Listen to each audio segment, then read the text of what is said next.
See, I figure about 15 seconds is the sweet spot. It gives Twitch enough time to not necessarily cut off what I'm going to say, and then gives me pretty good segue to get everything settled.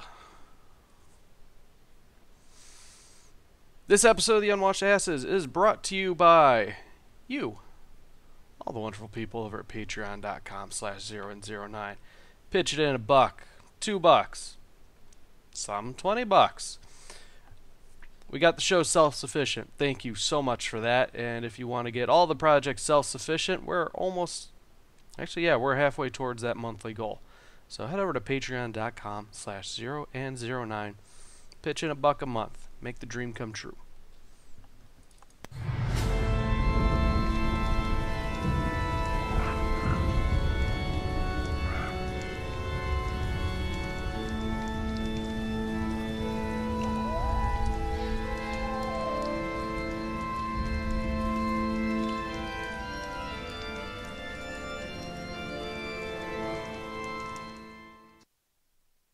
I'm going to be so sad when that intro isn't being played next week. I'm going to miss Halloween. It's our last episode before Halloween. Welcome to the Unwashed Asses, episode 36. Recorded Monday, October 30th, 2017. Yeah, so we're on it. We're on Monday. We're not on time, and you're looking at yourself. There's cats scavenging on the table behind you, and the lights aren't on. So yeah, I got a headache, and it's I can't keep control of this circus anymore. Let the monkeys run free. They're throwing poop everywhere. I smell poop. There is no poop. I smell it. It's ever present. Maybe it's this gigantic mustache I have that I'm refusing to trim down that catches everything in its bristles like an old broom head. I have to strain water and other drinks out of it, and when you go poop, you just get the poop particles in the mustache attaching to the water, and it's just a constant smell. I don't know. Maybe I'm having a stroke. Possible as well. We don't know. Well, we will know if an obituary gets written, but until then, we don't know. How awesome would that be? Not the obituary part, but like say something happened on the live stream. All of a sudden, then yeah, we would get most viral. We would get that front page mention, but is it worth it? I don't know. I can only pull that trick once. We got to make sure it's really at the right time. It's got to be appropriate. And I can tell you what's not appropriate is the fact that Christmas is already encroaching on Halloween.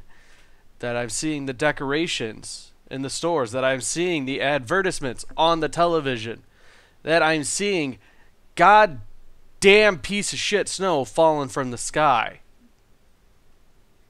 We had a mini freak fucking blizzard this afternoon. Taking a lovely walk. Getting some fresh air. Getting some exercise. Trying to get rid of this gut. And what do my eyes behold? Tiny white pellets of hell raining from the sky. It's almost like they're tiny hail. Like they're tiny little nuts slapping me in the face over and over again. That Christmas is coming. Now, that being said, I don't have an issue with Christmas. Christmas is probably my second favorite holiday. I mean, there aren't shamrock shakes involved, but there's copious amounts of hot chocolate, warm sweaters.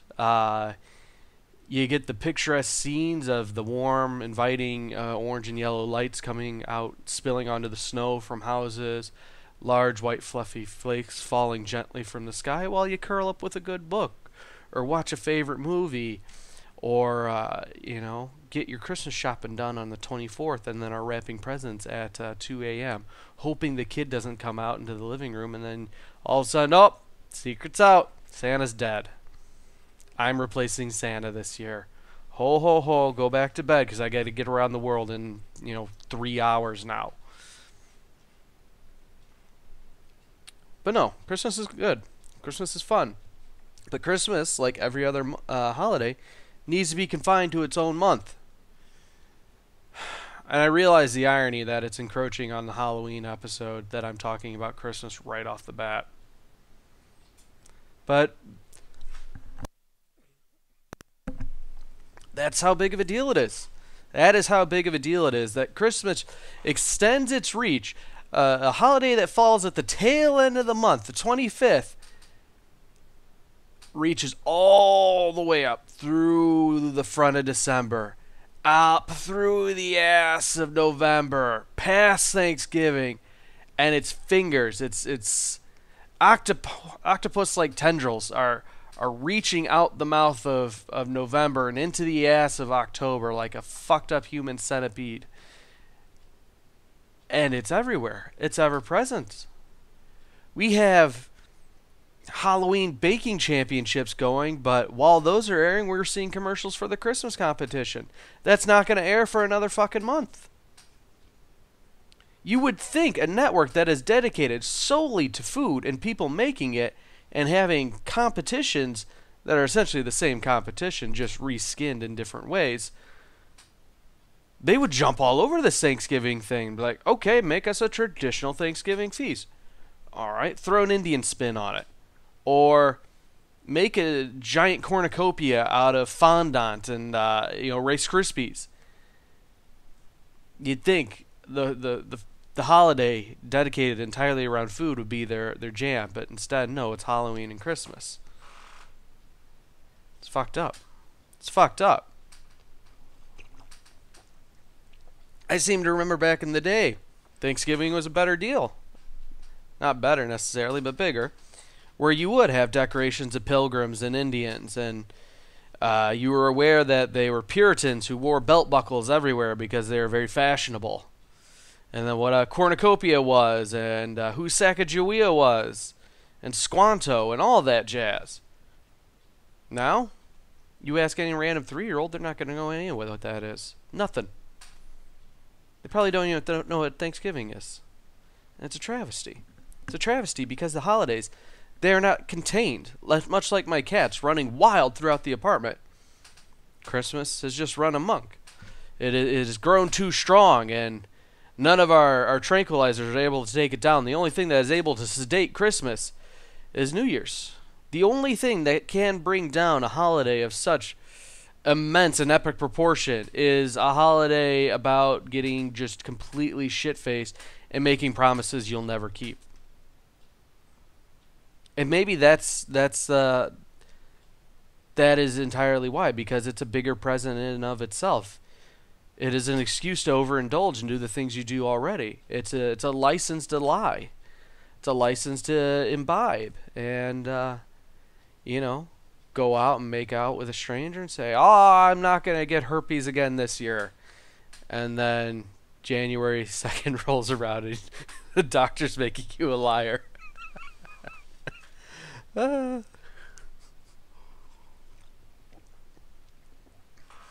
no, Christmas is fine. Christmas is good. But Halloween's better. So, I've been trying to keep along a string of topics as far as, we're going to break down, or I'm going to share my unasked opinion on a different, classical monster every week this October. And I don't know, I'm kind of running out of them. We did the annoyance that are Headless Horseman. We did how to make friends with your shitty non-rent paying roommate ghosts. We broke down werewolves. What else did we do? I suppose it doesn't really matter. One monster that probably zombies was the other one. Zombies, that was it. But yeah, one monster that probably doesn't get near enough credit or screen time is the creature from the Black Lagoon. It may be because he was restricted to just one locale, and the sequels to his movies were shitty at best. The creature was, and I say this with many monsters, I realize now, he was one of my favorites growing up. We had a coloring book of classic Universal monsters growing up, and they had all the Universal monsters like Dracula and the Wolfman and the Invisible Man and the Creature from Black Lagoon, all in like their classic poses. And I remember when we first got it, I was very adamant that I got to color the Creature from the Black Lagoon page, And I was very proud of myself because I learned that technique that everybody picks up at 7, where you do like a hard edge to everything with the crayon, and then you go in lighter and actually color everything in. So it's got this weird, like, the color's super bold along the black lines, and it makes things pop, but it's just you're tracing. You're tracing is all you're doing. And so I applied this masterful technique to the creatures page, and I remember that I did. Jungle green was definitely my jam at the time. It was by far the best color. You could get he only came in the 32 or above packs of Crayola. And if you were just a legit baller, you would get the 64 pack with the pencil sharpener in the back. But Jungle Green was my go-to for everything. Like, oh, I'm going to color this picture. What should I color? Jungle Green. So, creature from the Lake Lagoon, Jungle Green. Totally makes sense. He's green. He's in a jungle. Let's color him fucking Jungle Green. So we do that. We color him Jungle Green, and we get some of that nice yellow in for the eye. And bear in mind, at this time, I had not even seen the movie. I didn't even see bits and pieces. I liked the look of this giant fish man. And it wasn't until probably like 20 years later that I finally saw the movie. But it colored the lips in red, and the way his picture would look is that he was coming up out of the water kind of like this. And he's got that dead fishman face going. And I did a nice purple sky and a super dark like navy blue for the water. And it was amazing. It was the best thing I had ever done. And now that I think about it, I honestly don't know what the creature's coloration is. I always went off of back when the advertisements were super popular at the time. They would have these new updated like super realistic artist renditions of the monsters, and they'd be on like Oreo packaging or things like that. For whatever reason, Universal was just dominating when I was a kid, and so I was going largely based off that. But now that I think about it, not one of the movies that I've seen for the creature had any real coloration to him. For all I know, he was polka dot. It's pink, or he had a big old purple streak going down his back. It's unlikely, but possible. And now, having seen said movie, it's not as good as Lon Chaney's The Wolfman. It's not even very Halloween in its feel. It's more of a adventure film in the sense that they're trucking along. I don't remember if it's South America or Africa. They're going along this tiny river. They're a bunch of archaeologists, and as you do, you bring your girlfriend along, like, hey, I'm going to go archaeologize everything, and find these old relics, and archaeologize them, and sell them off to museums, and I'm totally going to get a bunch of indentured servants murdered along the way, because this is, how we did things back in the 50s. And it's I don't know, very reminiscent of African Queen, where they're going up a river, and while there aren't threats from indigenous peoples, the threat comes from the creature itself, who is essentially just pissed that these fuckers are now fucking with his lagoon. Which, I mean, I would be too. You live at the end of a nice cul-de-sac, everything's kind of peaceful, you get along with the neighbors. All of a sudden, Whitey starts rolling in with his steamship, clouding up your sky, cutting up your fucking gardenias and your tulips, and then his lady's just smoking cigarettes and chucking them into your front lawn. Of course you're not going to take that. You're going to get your fishman flippers out there and start cutting some bitches. And that's what the creature did. Now, said crew encounters the creature. There's a few scuffles. Creature, as they typically are, is attracted to the pretty lady, goes ahead and abducts her. And the guys have to go and rescue her with their short shorts with a testicle hanging out the left side of the pants to counterbalance the knife that's hanging on the right side of their hip. So, they go get the lady back. They capture the creature. The creature's just kind of hanging out like a sad puppy in a cage. But you know he ain't gonna handle any of that. He's not gonna take it.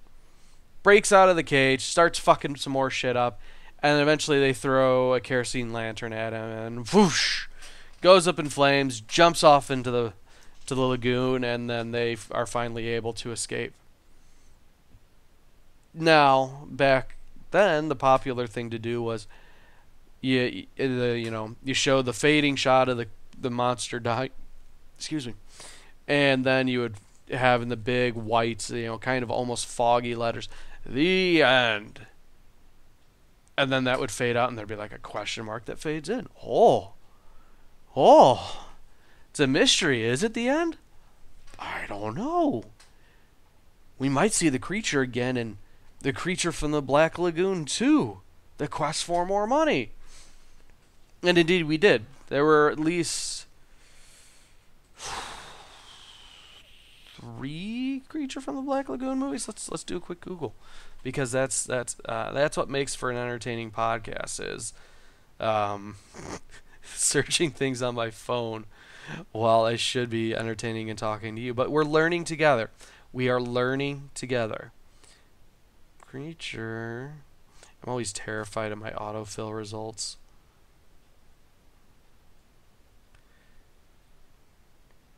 Before you know it, I'm going to have like a dick pic of Kevin Spacey up on my phone. Ooh, topical. We never have that.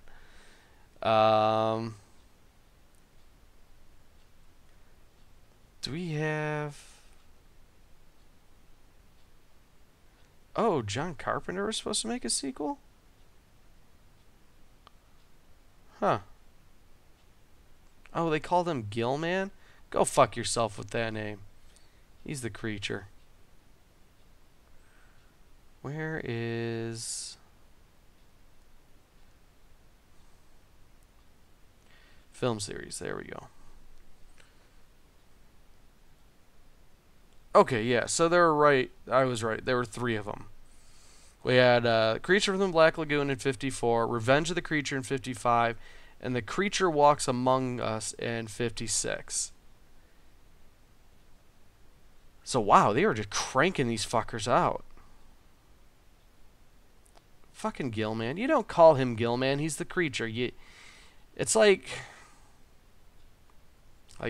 those assholes that type LOL, laughing out loud. No, you do the due respect. You do the full laughing out loud. I'm in my mid to late 30s, and I grew up in an era where AIM was popular, and I don't need these silly acronyms because I clutch onto a vision of the past that was not applicable to my life. And I hate young people because I'm old, and I want them off my lawn. So yeah, the premise then, I don't know in depth for the second and third because I've not seen them, but I remember reading about them because Gillman was one of my favorite monsters. From age like 5 to 8, it was either Bigfoot or Creature from the Black Lagoon. And I remember they capture the creature and actually bring him to like a mainland continent and experiment on him and remove his gills and give him a functional set of lungs. And the tragedy is that they dress him up in fucking khakis and a button-down shirt and all that. The tragedy is that he can no longer return to his environment. And I want to say that's how one of the movies ends, is that he goes back to the lagoon and just outright drowns because he no longer has his gills. I'll have to see if I can find those. I know Walmart's been doing this big push of like, you can go ahead and buy all these classic monster movies. They have actually a pretty screaming deal where they're $7 a piece. You get the Blu-ray and you get a digital copy that you can throw on Vudu or iTunes, whatever service you prefer. You can actually do both. And so I've been trying to round out my collection through that, but I've never seen it's always like the first in that series. Last year when I first saw them, they had the main monsters, so it'd be like Dracula and Frankenstein, Bride of Frankenstein, Invisible Man, all that. This year I started seeing like Scream and Halloween and Friday the 13th and bunch of others that I would not have expected. So it's good to see him expanding, even though like the the 80s, 90s slasher genre. It's not my cup of tea. It's not what I dig on. But it gives hope then that we see other movies, possibly sequels, get rolled out. And in a, sorry, I'm a little warm. Gotta get rid of the socks. Gotta regulate the body temperature. It's like when you're in bed and the blankets are too hot, but you throw off the blankets and you're too cold. But if you pull on the blankets and shove one leg completely off the side of the bed, out of the blankets, it's totally fine. You hit that nirvana. So yeah, I'm hoping, or what I like about, again, an age where digital is king and you want to stream everything. That's one of the few things that I do like to collect is, those old horror movies. So, did we fill? Holy shit, we filled 20 minutes on just absolute rambling. Good job, us.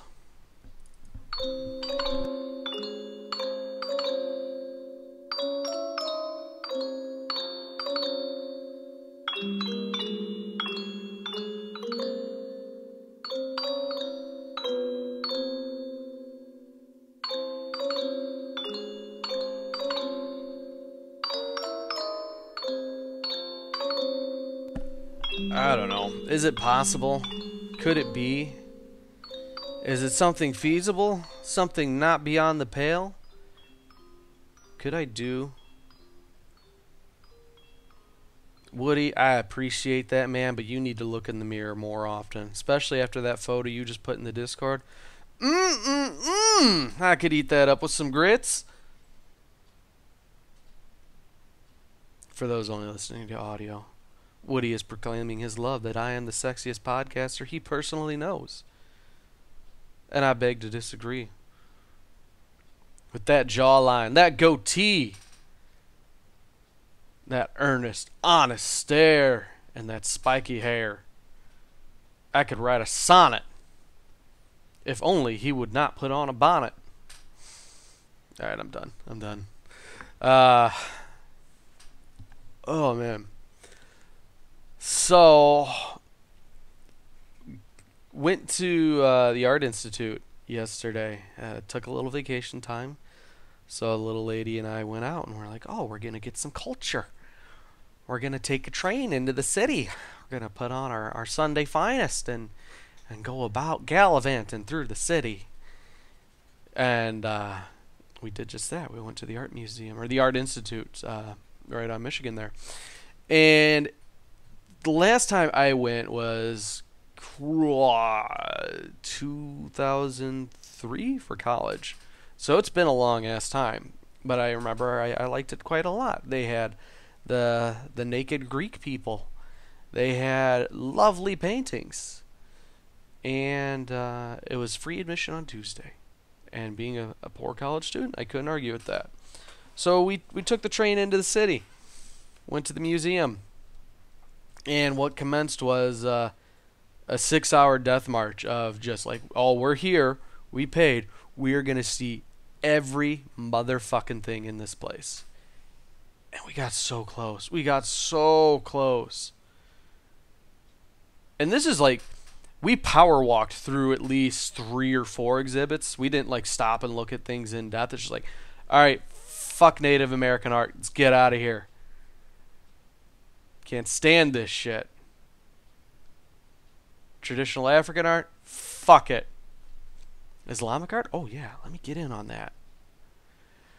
And it's all well and good. Like the second floor, I should say, is primarily all the paintings and the classic pieces. You get a little bit on the first floor, but the first floor is more, sculptures and more physical pieces rather than classic paintings. And the paintings themselves, depending on the time period they come from, are either just bursting forth with detail, or they're more subtle, or a little more abstract. So, depending on what your kink is, you can spend a lot of time in, because they categorize the paintings by artists or type or era throughout the room. So it's kind of like this little, I'm walking through time and looking at things as they progress, or we're studying different techniques. And It's good. So what happens though is that some rooms you're sitting there a lot longer than you would other rooms, and and it's always interesting because there were a couple pieces that I remembered, and they are like on my mental checklist of I must see them while I'm here because they're just exquisite. They're masterful pieces, and they're not always the most. At least they're not the most obvious ones that you would think of. Like you have a lot of Van Gogh and Picasso and Dali there, and those don't really grab my attention. I like more of the pieces from the 1700s, and they're landscapes or architectural pieces, not necessarily naked folks. Um, what are you leaving me, man? You're disappointing me, breaking my heart, coming in like that and walking away. But for those not in the know, Woody's uploading a series of Destiny playthrough videos over to YouTube. So head over to his channel, youtube.com/doesn't have a partner name yet, but search Sapper Woody, you'll find him. Good stuff. Good stuff there. And not because it's Destiny. Not just because it's Destiny, I should say. But no, it's fun to go through there and look at all the different pieces and techniques, and realize a fun little game you can play is essentially Mystery Science Theater 3000, but for paintings, where they're clearly telling a story, and you just have to kind of put the puzzle pieces together. Like there was a relief sculpture of a man fighting a panther, and the way it's posed is you have the panther in like a side relief, and he's looking up and he's roaring because the man's got his hands in his mouth and he's pulling it apart like King Kong's pulling the T-Rex mouth apart. And I can't help but think every time like your dog grabs something he's not supposed to, and he's like trying to eat it real quick. You're like, what do you have in your mouth? Show me. Stop. And you have to go over and you grab your dog as much as you love them, but if they eat chocolate, they're going to die, and you don't want to have to dig a grave because it's the middle of January and the ground's frozen. You don't want to put them in the freezer in the garage where the other meat is because the wife's going to freak out. Or heaven forbid if the kids see, it's a whole mess. So you got to wrench open their mouth, reach your hand in there, and grab whatever they have, and you're doing it in their own best interest, and they're not angry at you. It's an awkward situation overall, and that's what that sculpture was a man trying to get chocolate out of a panther's mouth. There's other pieces where it looks like the paintings are looking at one another. There was a great 3-piece series, not related, but on the left we have a girl kind of like lounging back with a book, and her tits are hanging out. She's fully dressed, but her boobs are just like, here they are. They're doing their thing, but I'm reading this book. God, I love me some 50 Shades. And the lady in the middle painting, just to the right of the nipple Lisa, she's got her book like kind of covering her face, and she's like, oh, God damn it, Linda. Put your tits away.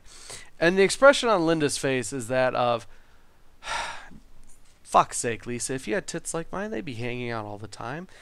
And over on the far right, you have a painting of just an exasperated old woman. So if you have a group of friends, I highly recommend just go through and see, how are your improv skills? How does one strike up an imaginary conversation between these paintings, or with what's going on in the paintings? And what I'm trying to do is drag out enough time to fill up this segment that is not going to be constant bitching about modern and contemporary art.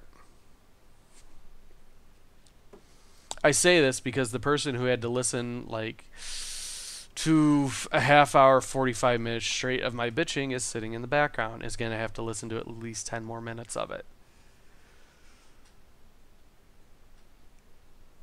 Because I don't know that it's a well-known fact about me. It's not up on the Wikipedia yet. I kind of have a great disdain for modern and contemporary art. To the point that wanting to bitch and go in depth about why I hate it so much tires me mentally.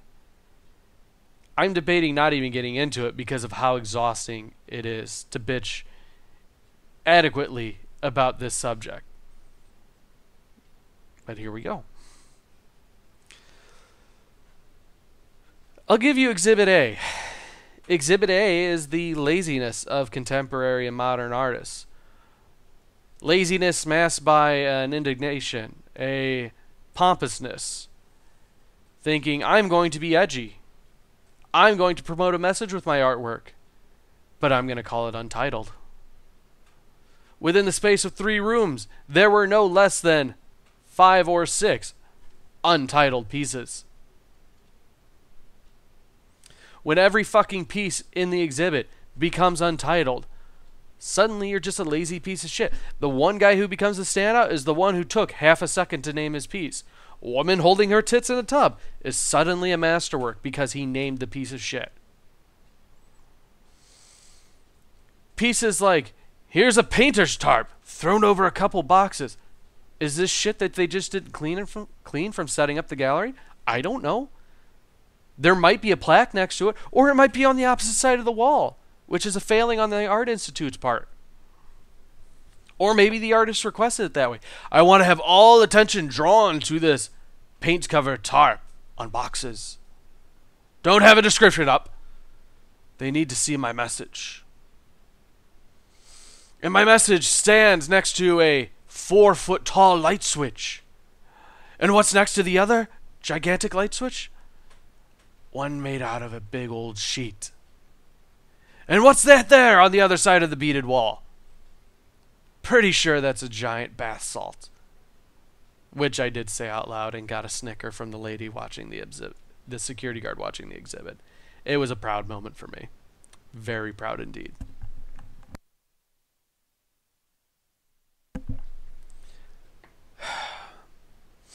And so I'm bitching loudly because I see such shit exhibits like 3 empty Coke bottles sitting in a line under a glass tank. If that's what passes as art, I need to stop throwing away these 2 liters of Mountain Dew and just start selling some shitty fucking exhibits. What do you call it? It's untitled. Oh, he's so bold. I know. They say he drank them all within a span of 5 minutes and let the pure caffeine soak into his bitter and hateful heart. It's what fuels him. It's what gives him his passion. Really? I thought he just liked the voltage because it's blue. You Philistine! And there were a couple pieces just like that. There was one piece that was, I don't know, 3 by 6 feet. Because, of course, everything in these contemporary art installations is just fucking oversized. With a date on it. Sure, I could have pulled out my phone, did a little quick Google search, found out if there was any meaning to the date. But you know what? Then I might have been made a sucker by the artist saying, there is no meaning to the date because there's no meaning to anything. Life is pointless, much like this exhibit. And he would have got me. And I'm not going to play that game. There was a gigantic 15 by 30 foot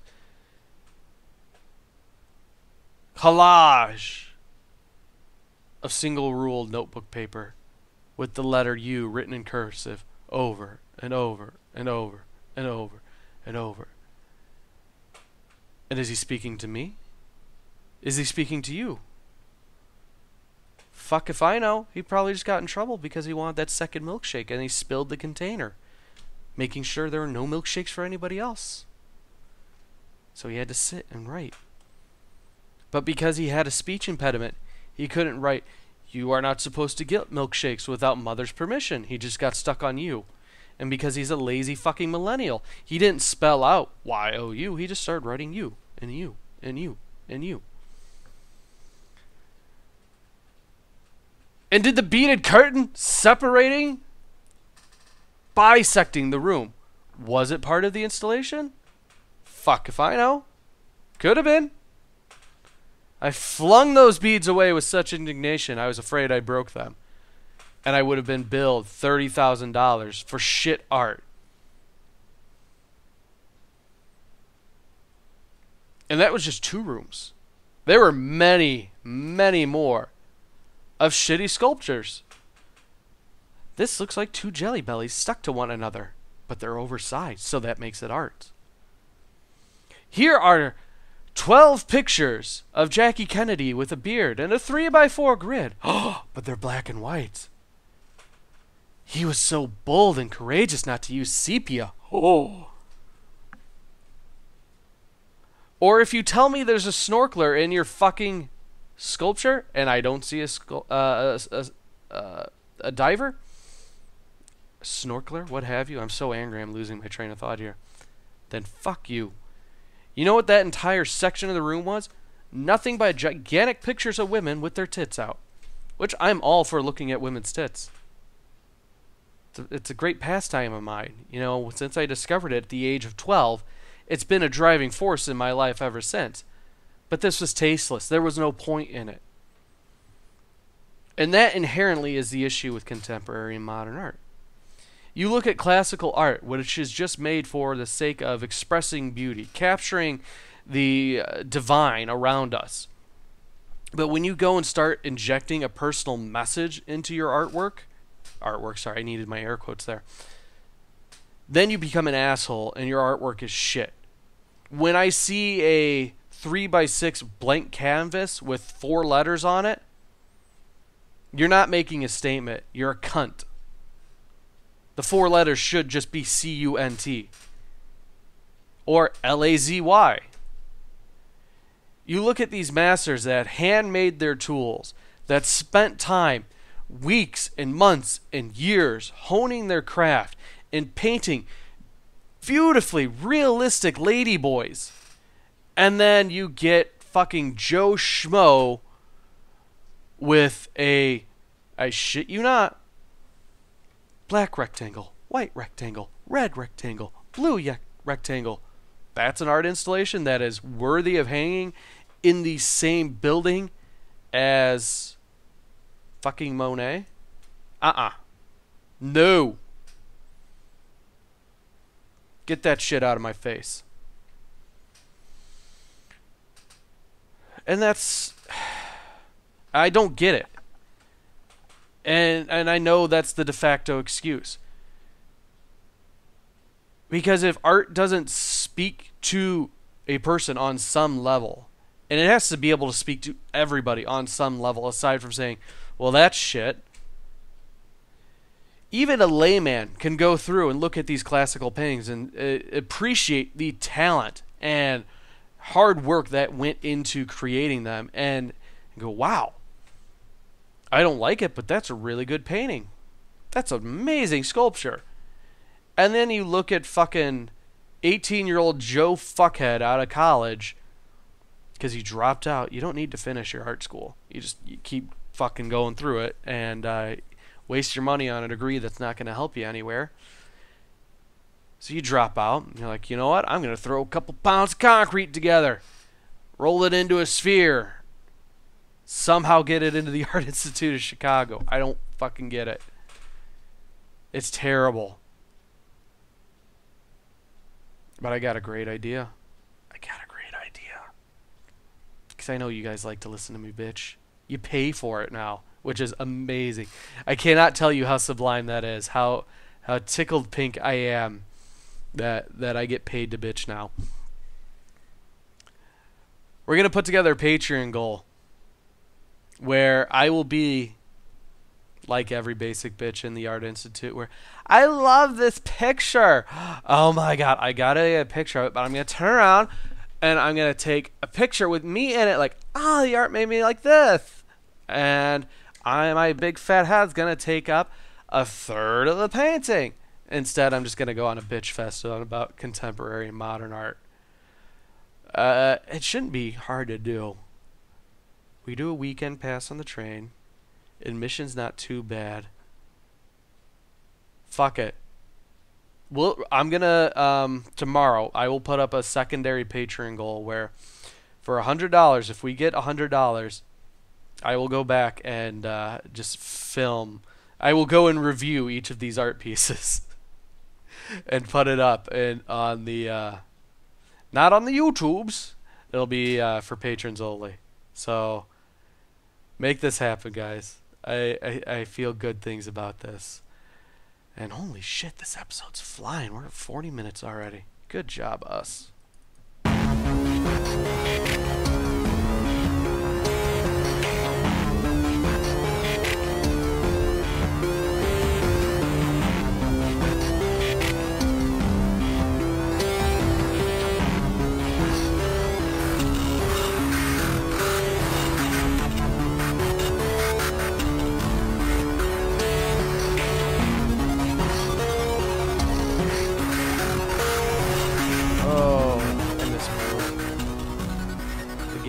So many conflicted feelings. I love it, but I hate it because it makes me feel things. And I also got a few audio sections muted from previous shows because I used their music without permission. So this next segment, it's fun because I had to do research for it. And by research, I mean I just did a quick Google search and then copied the top my into my show notes. So let me get these opened up and we're gonna take a look here. So for Halloween I wasn't thinking of a good monster to do another breakdown on. And I know you'll say, well, Christian, I just listened to you ramble for 10 to 15 minutes about Gilman, the creature from the Black Lagoon. And you're right. That was a pleasant surprise for both of us. Instead, what I was originally looking up was bizarre death rituals from around the world.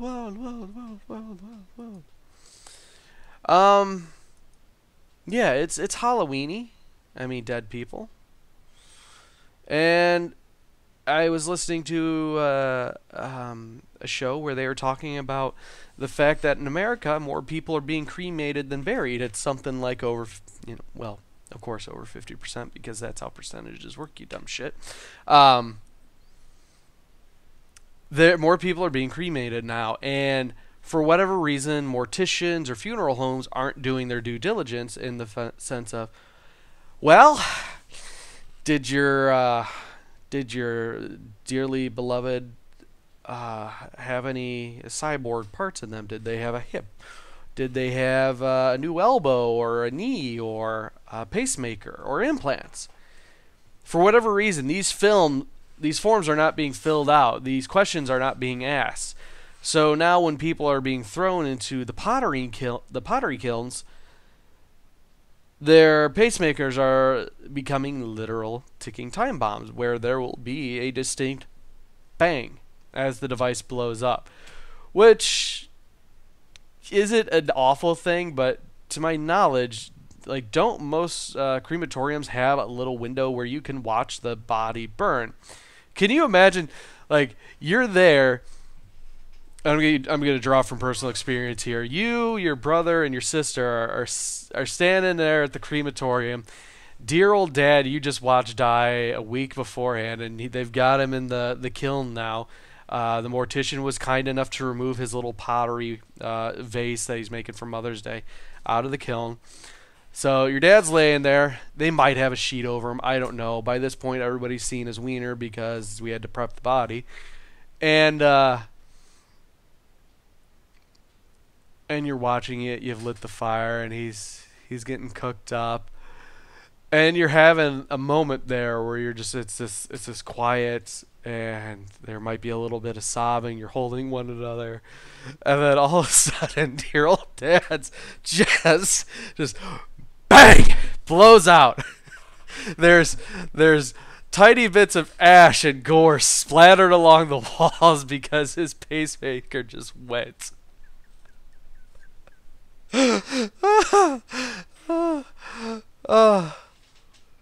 Why aren't these questions being asked?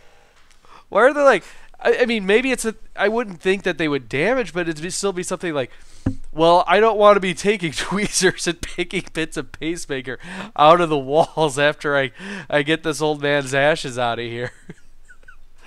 And you know, to further the extent, we have folks with implants now, and I can understand, you know, not knowing, like, wow, Tina's tits got amazing. Well, how had that happen? I don't know if it's implants. I'm not going to question it, but I'm just filling out this form while we burn her body. Like, does the medical examiner not, like, do a test poke to see if one of them drains and she has, like, a deflated tit at her funeral?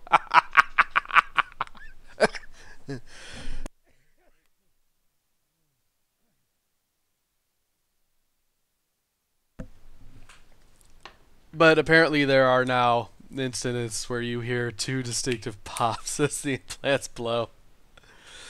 So that got me thinking. That got me wondering. That got me pondering. What do we do that's weird with bodies? And I know it's not going to be weird for the particular cultures that practice these, but that's just how it is. You know, it's context. Is it weird for them that we burn the bodies? Probably not. Cremation's been around. Is it weird to them that some people store them in vats of acid to hide them? Maybe. So let's take a look at what other people do here. In no necessary order and with no real rewriting on my part here, we're going to crank through these because we got 14 minutes left. Endocannibalism. For some cultures, the best way to honor the dead is by eating them. Referred to as endocannibalism by stuffy anthropologists. Nice editorial there, IO9. Essentially breaks down that people, in a way to forge a permanent connection with those that have passed on and deal with the natural emotions that come with people dying, they eat the dead. They go ahead and go nom nom nom, and it doesn't break down if they cook them or if it's a thing where we cut off a sliver and just eat that. Who knows? But people eat the dead, and they're saying this is or was. It's not saying if it's current or not, so it might still be happening by the Melanesians of Papua New Guinea and the Wari people of Brazil. The one that interests me so much is the Tibetan Buddhists with their celestial burials or the sky burials. So what they're saying with this stat is that over 80% of Buddhists choose sky burial now, and these are specifically the Tibetans, where they will chop up the dead into small pieces and give them away to animals, particularly birds, or they'll just throw an entire corpse out into a field where vultures go bananas for this shit. They are cuckoos for monks. Cuckoo for monks. And the idea is that you're giving back to the earth, you're becoming one with it, which helps with the reincarnation path. And honestly, unless we're pulling organs from you to shove them in someone else, there's really no point to keeping the body intact. And it gets you closer to the sky, and it's incorporated into a couple of other things, like Bloodborne. The Hunter of Hunters would do this. The one that struck me as odd, though, or not odd, but I didn't expect it, came kind of out of nowhere, were the suspended burials. This takes place in southwest China by the Bo people. Now, the Bo are pretty much non-existent now. That's a long-lost civilization. And really, one of the few things that we have left of them is the fact that they would bury people on cliff faces, sometimes within caves, but specifically along the Crab Stream, there are posts that have been hammered into the side of the cliff face, and they have just coffins suspended there. With, you know, as coffins do, they contain people. And why they did this? Nobody knows. I certainly don't know because I didn't research it any further.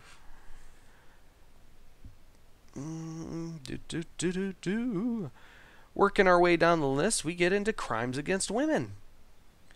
Namely, we have sati, which is now banned in India, but it was a funerary practice in which recently widowed women immolated themselves on their husband's funeral pyre. The custom was seen as a voluntary act, but there are many instances in which women were forced to commit sati, sometimes even dragged against their will to the fire. They're not really sure how it got started, but one theory is that it was put in place to prevent wives from killing their rich husbands in the arranged marriage so that they could then marry their real lovers. Another thought is that it was for a way for the husband and wife to enter the afterlife together. Either way, it's fucked up. Indians aren't the only ones to do it. Apparently, Egyptians, Greeks, the Visigoths, and a few others practice it, and that's just fucked up. But not nearly as fucked up as the Vikings.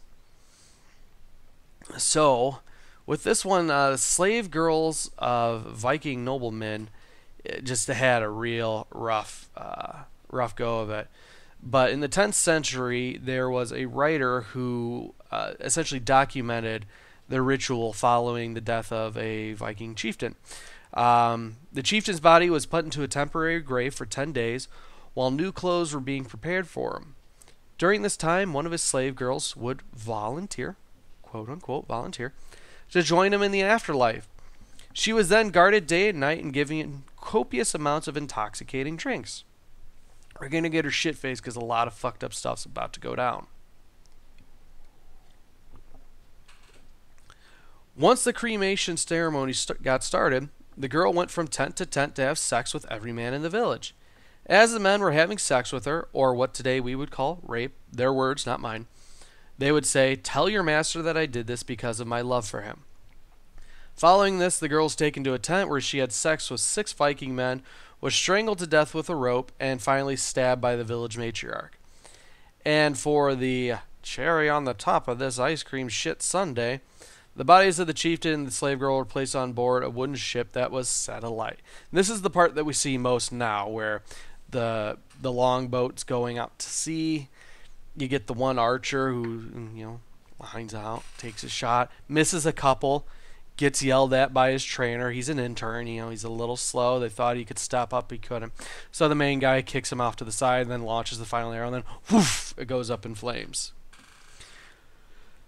But they're saying that the Vikings did this to ensure that the slave girl would serve her master in the afterlife, while the sexual rites were a way to transform the chieftain's life force. That makes zero sense to me.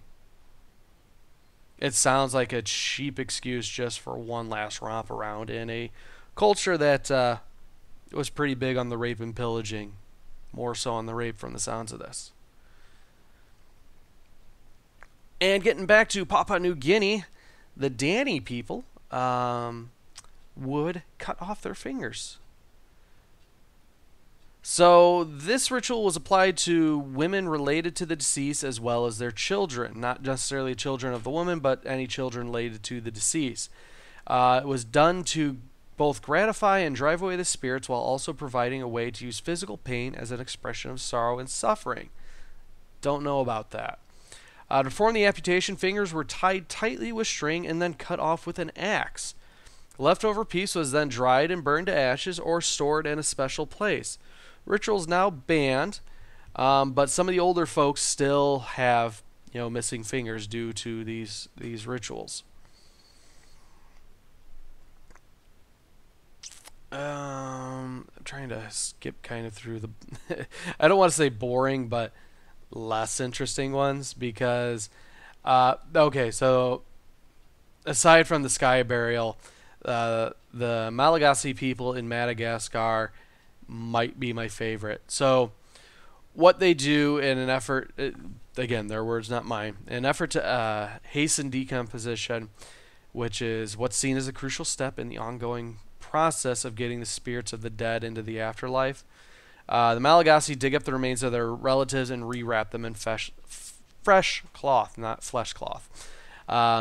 They then dance with the corpses around the tomb, and that's called the turning of the bones. From what I've seen in this ritual in other places, it's not just a matter of wrapping them in fresh cloth. They will go ahead, strip them down, put new clothes on them, and just essentially hang out with grandma who's been dead for 40 years for, 40 minutes to 4 hours.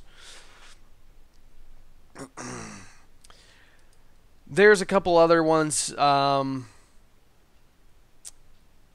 like in South Korea, there are burial beads because of the limited space for burial in South Korea. They are cremating people predominantly, but they are putting the ashes into jewelry-like beads. The beads are usually kept in urns or bottles.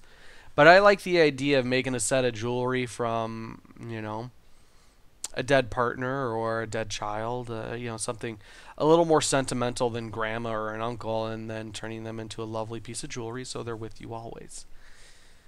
Just make sure you put a shitload of insurance on that thing. There are funeral strippers. Apparently, I think this one's misleading in title. Having a well-attended funeral is a subject of great concern in Taiwan. To attract a crowd, some families hire strippers, host dances, and set out elaborate feasts to entice people to attend. So essentially, they want to get strangers to show up and say, "Oh my, look how popular he is. He had strippers."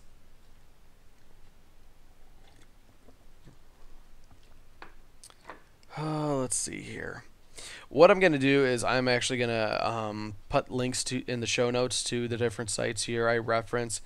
A lot of them are duplicates. One of them is actually hilarious in the fact that it is a funeral planning website that has all this up here with 40 bizarre ways that are handled.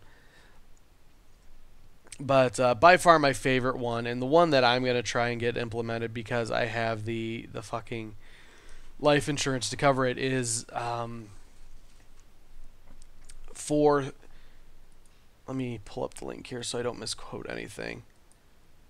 There is a site, well, many sites or many companies offer this service, but the one I'm looking at is Celestis Memorial Space Flights. For more than 20 years, Celestis has assisted people from all over the world. They're missing a word here. From all over the world, celebrate, honor, remember lives. So it either needs to be assisting people, or they need to put the word "to" in between world and celebrate here. I don't know that I'm going to give them my money now. But essentially what they do is they shoot your dead ass out into space. So there's the Earthrise service where it's affordability with a symbolic portion of the cremated remains or DNA are shot into space. So you'll go, not you, but your dead ass is going to hit zero gravity, and then it's going to come right back down to Earth. That's at $1,300. The Earth Orbit Service places the spacecraft carrying the remains into orbit, where it remains until it re-enters the atmosphere, harmlessly vaporizing like a shooting star in a final tribute. That one's $5,000.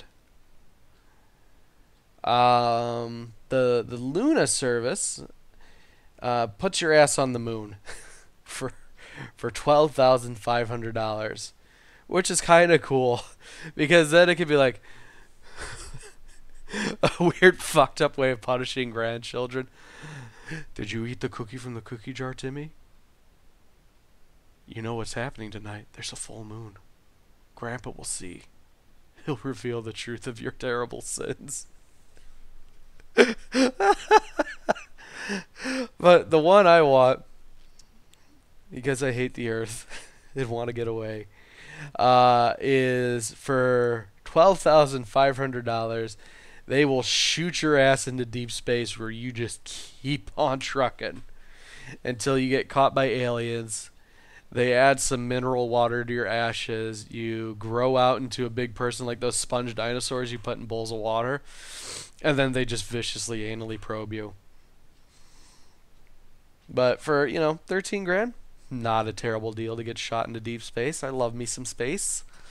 And I'm dead, so it's not like I'm going to be trapped as an immortal vampire in a spacesuit just floating for eternity. Because, where's the quote? We're going to do a change of plans here. I'll put a link here. Isaac Newton, deadliest. There we go. Okay, so it's a minute long here. But it's essentially the greatest speech I have ever heard in any video game. This recruits is a 20-kilo ferrous slug. Feel the weight! Every 5 seconds, the main gun of an Everest-class dreadnought accelerates 1 to 1.3% of light speed. It impacts with the force of a 38-kiloton bomb. That is 3 times the yield of the city buster dropped on Hiroshima back on Earth. That means Sir Isaac Newton is the deadliest son of a bitch in space. Now, Serviceman Burnside, what is Newton's first law? Sir, an object in motion stays in motion, sir. No credit for partial answers, maggot! Sir, unless acted on by an outside force, sir. Damn straight! I dare to assume you ignorant jackasses know that space is empty. Once you fire this hunk of metal, it keeps going till it hits something. That can be a ship, or the planet behind that ship. It might go off into deep space and hit somebody else in 10,000 years. If you pull the trigger on this, you are ruining someone's day, somewhere and sometime. That is why you check your damn targets. That is why you wait for the computer to give you a damn firing solution. That is why, Serviceman Chung, we do not eyeball it. This is a weapon of mass destruction. You are not a cowboy shooting from the hip. Sir, yes, sir. So, as they so adequately put it there, you are going to ruin someone's day. Somewhere, at some time. And I certainly hope that my ashes hurtling through space fuck up somebody's day somewhere at some time. Maybe it's before the inevitable heat death of the universe. Maybe it's some alien on the back nine teeing off. He's got his perfect game lined up. And all of a sudden my dead ass comes screaming in and they're like, whee! And then cracks him in the back of his alien noggin. We can only hope. We can only hope. But I'll put that in the show notes as well. So that's gonna do it. We did an hour. Oh my god, we're amazing. So of course you can always write the show, theunwashedasses at gmail.com. And of course, Twitter at unwashed_asses. I need a more. It doesn't flow off the tongue. But if you guys want to talk about Gilman, or is Isaac Newton truly the deadliest son of a bitch in space? Or yes, contemporary art can go suck a fat giant dick. I agree with you. Or you want to tell me how wrong I am? Write the show. theunwashedasses at gmail.com. And of course, you can always find us on twitch.tv/0and09. Mondays at wrong bit there. Mondays at 9 p.m. Central, the only time zone that matters. And we'll see you next week.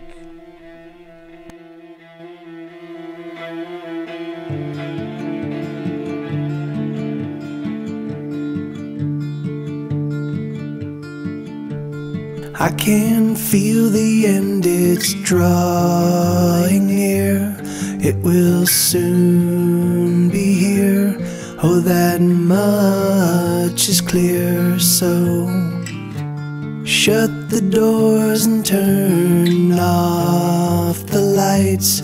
Let us sleep tonight. Let us huddle in the dark. Oh, my lover, you are beautiful, but that beauty comes at such a price. And I know that you'll soon disappear, like the dark and the night.